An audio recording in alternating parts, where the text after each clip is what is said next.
And check this guy out on the podcast, Nerd of Mouth, favorite here at the show. Give it for Jake Young, everybody. Come on.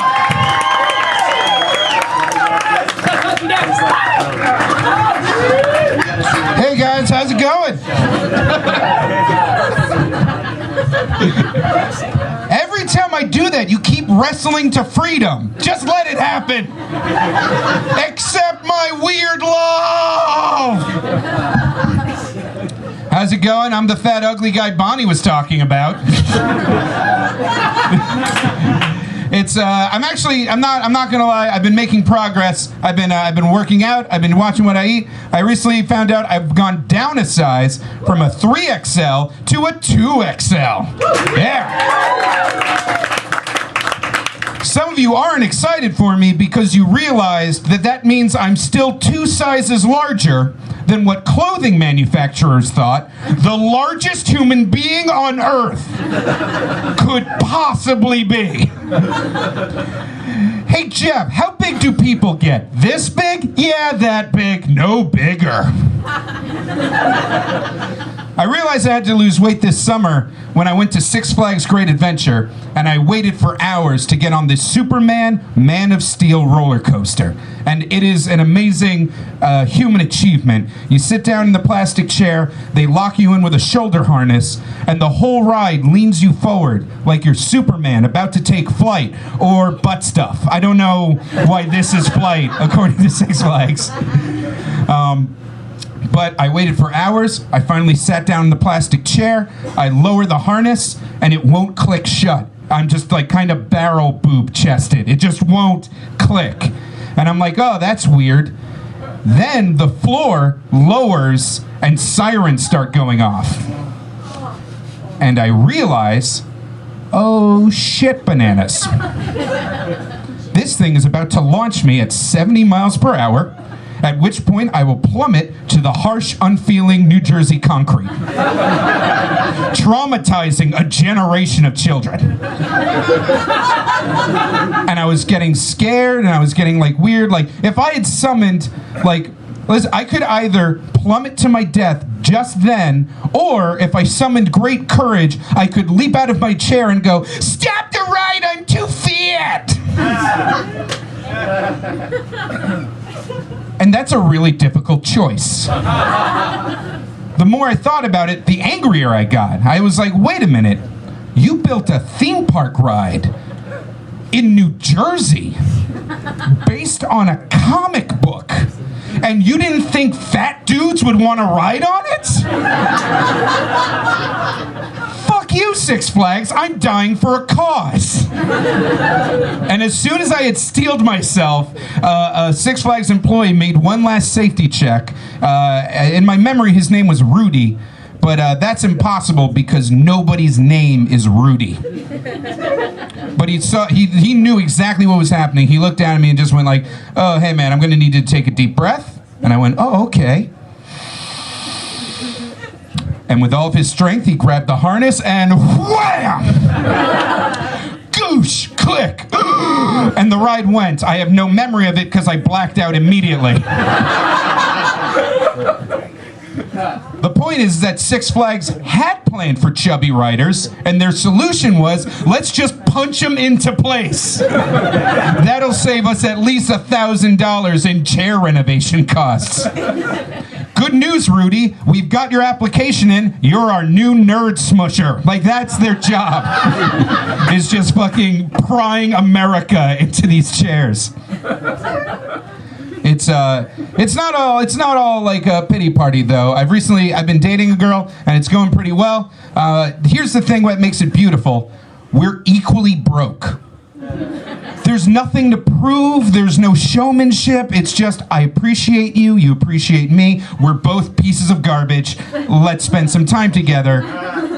Last night, we dressed in matching dog costumes and tried to find a sympathetic Italian restaurant to feed us, okay? It's adorable, sad. Sadorable. T-shirts, print them, wear them forever.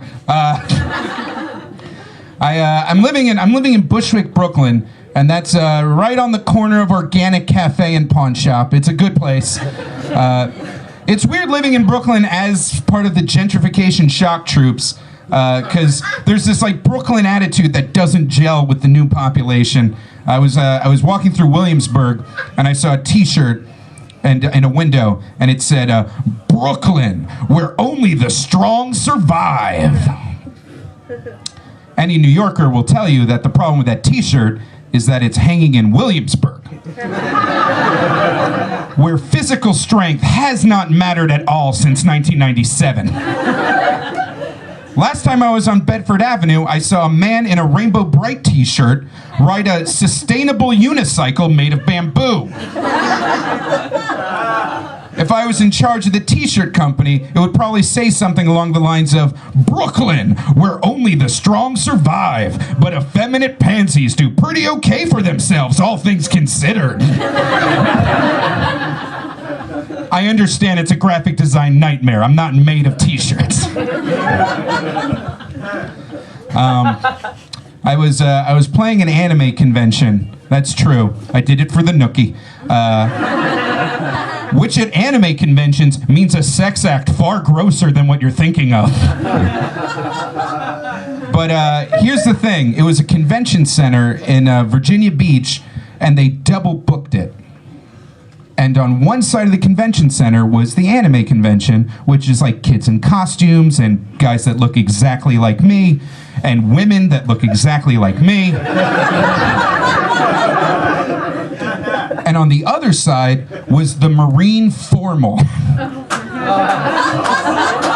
And there was very little interaction between the two except for this one hallway.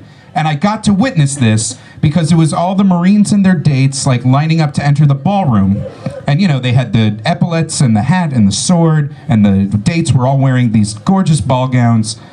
And on the other side was the line of kids waiting to perform at the costume contest. So they were dressed like ninjas and cat ninjas.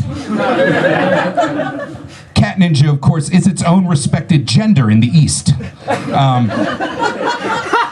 And there was palpable tension in this room because you could see the Marines, who had been through a lot, look over at the nerds with this kind of like, "Oh, that's what freedom looks like? Gross." I didn't know I'd be defending that. And it was really tense until one nerd started walking towards the Marines. And he was dressed head to toe like Guile from Street Fighter 2. And I mean like perfect. He had the pants and the hair 2 feet in the air. Sonic boom. Like you all know who Guile is. Nobody knows who Guile is. Still going with the story. And everyone gets really like, "Oh shit, what's going on? What's happening? Why don't do this?" And the Marines take one look at this guy, and as a unit, they all just fall into lockstep and salute him. Just one after the other. "Colonel Guile, sir!" And the Lord of all dorks just immediately, without missing a beat, just goes, "At ease." Like, it's so awesome. We just start hugging and crying and singing the battle hymn of the Republic in Japanese. It's amazing. The point is, no matter if you're a jock or a nerd, or if you've been in the military, or you've lived a sheltered life, fuck reading books, video games. That's what we like. That's what it's all about. My favorite old school video game is Pac-Man. That's my favorite because it has a certain elegant simplicity to it. You have to understand that if you were going to recreate. By the way, there's beautiful women in the front row. They have just been thinking about their Pinterest boards the entire time I've been on stage. What is Pinterest? Sometimes, when a hipster wants to share a photo of a cat with their mom, a Pinterest board. It's adorable. My favorite game is Pac-Man. And because if you were going to recreate Pac-Man with modern graphics, you wouldn't have a fun game. You would have the most terrifying experience known to man. The entire, like, pitch meeting would just be like, hey, Bob, tell us about this Pac-Man game you're going gaga about. You wake up in a pitch black maze.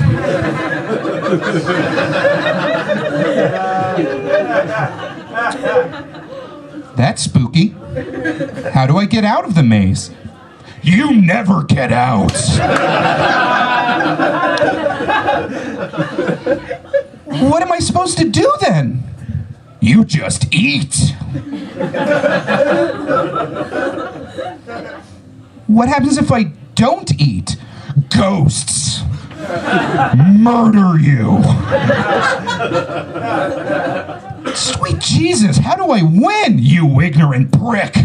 You don't win. You just run and eat until you die.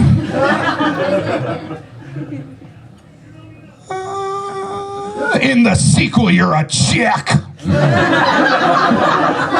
Wait, I'm sorry, what? Nothing else is different. You got a bow in your hair. Rated M for mature.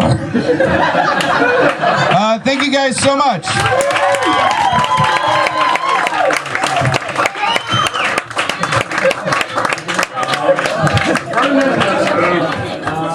I'm sorry I had to do that. I'm sorry. I'm sorry. Oh, come on. Please, come on, give it up for Jake. Come on, Jake Young, everybody.